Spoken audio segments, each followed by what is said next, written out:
Perhaps I'll do a very short video, a part 2 to panel prototyping. This is the ECM panel. I've made the bottom and the top. These are the prototypes. Just like part 1, they're cut out on the laser and then they're fit to make sure that they work. Right now these look pretty good in the panel. I just need to check it against the switches, and if necessary, go ahead and change the dimensions and try again. The top part of the panel, I need pockets in there to hide the hardware for the switches, so I'm printing it upside down, or cutting it upside down. It's almost done. The next step will be to clean this up and paint it black. I also need to mask the bottom part, and then that will get painted black as well. So this is the entire ECM panel, but we're concerned with the top layer. So the top layer has been painted. Next thing that we'll do is engrave it. Then we'll put it all together. Once again, we're back to Lightburn. This is the file that I set up specifically for the engraving. So just like with the bottom panel, the black will cut out first so that I have a slot in the cardboard to place the panel in so that I can get a very precise engraving on the panel. The blue is the engraving. There are different settings for these. Whereas this one will cut, this one will just merely engrave the paint on top. So once the paint dries, it'll be time to let it rip. Now, in order to get a nice precision engraving, I'll push this back to the machine 0 position. I turn it off. I turn it back on. So right now it says that's the 0 position. And I do this because I want to move that laser head back to the position right here, X of 100 and Y, X of 10 and Y of 100. It's hard to see, I'm still wearing those stupid glasses. So I'll tell it to go back to that position. Notice I'll say get position, it says 0. So that's what I want. Now I'll say go, and it will snap back into the starting position that I cut this out. So any of my engraving onto the painted acrylic part will be precisely where it's supposed to be. The only thing I have to do so it doesn't snap back to the machine 0 position is I turn it back off again and I turn it back on. Now it thinks that is the 0 position, and that's where it will start cutting. Now we're ready to engrave. Here we go.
And that's what happens when you have not aligned it properly. So all that talk about alignment, yeah, guess what? I messed up. Now I have to make this whole part again. And why? I wasn't paying attention to what I was doing because I was filming.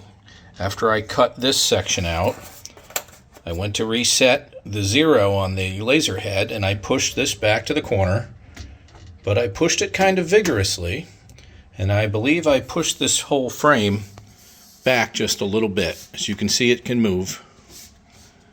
Usually I'm very careful about that, and that would explain why my engraving is all a little too high. Something in my gut told me that that might happen and I should just cut out another cutout, start over.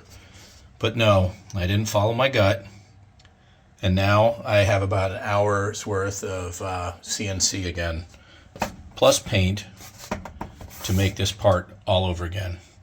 You might say, well, can't you just sand that off and try again? Well, I've done that before, and the laser engraving is deep enough that it just doesn't come out right. You can still see it through the paint.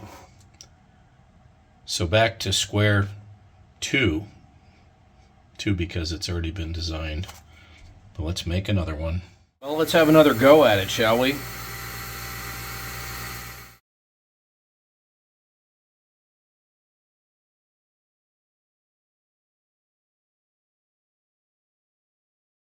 Right, let's have a look. It's much better. See, you really have to pay attention to what you're doing at all times. Be very precise. Let's put it together. Here's an idea of what the panel's going to look like. I have to work on those RAFI push buttons. I have to wire all of this up, and I need to install the knob. And then the ECM panel will be complete. I have to do the same with the RAFIs on this electrical panel, which we've talked about the other day. Thanks for tuning in, and more updates coming soon.